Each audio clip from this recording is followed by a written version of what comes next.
Hello viewers, কেমন আছেন সবাই?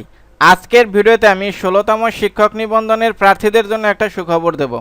আর তা হচ্ছে তাদের যে চলমান ভাইবা ছিল সেটাতে স্থগিত করা হয়েছিল, সেই ভাইবাটা কবে নিতে পারে। তো আমার নাম দেহমধু আর আপনারা দেখতেছেন Dmtechnic। তো চলুন শুরু করা যাক।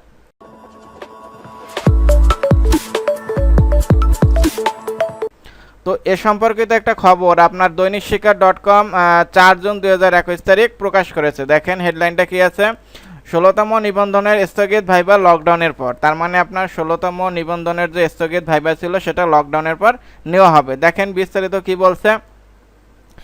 ১৬তম শিক্ষক নিবন্ধনে স্থগিত হওয়া মৌখিক পরীক্ষা লকডাউন শেষ হওয়ার পর শুরু করা হবে। বেশিরভাগ প্রার্থীর ভাইবা পরীক্ষা শেষ হয়ে গেলেও সরকার ঘোষিত লকডাউনের কারণে তা স্থগিত করা হয়। এনটিআরসির কর্মকর্তারা দৈনিক শিক্ষা.comকে বলেছেন, লকডাউন উঠে গেলে ১৬তম শিক্ষক নিবন্ধন পরীক্ষার ভাইবা অনুষ্ঠিত হবে। এ বিষয়ে জানতে চাইলে এনটিআরসির পরীক্ষা শাখার এক কর্মকর্তা দৈনিক শিক্ষা.comকে বলেন, করোনার ঊর্ধ্বগামী সংক্রমণের কারণে সরকার লকডাউন ঘোষণা করলে গত ৩ এপ্রিল ভাইবা স্থগিত ঘোষণা করা হয়।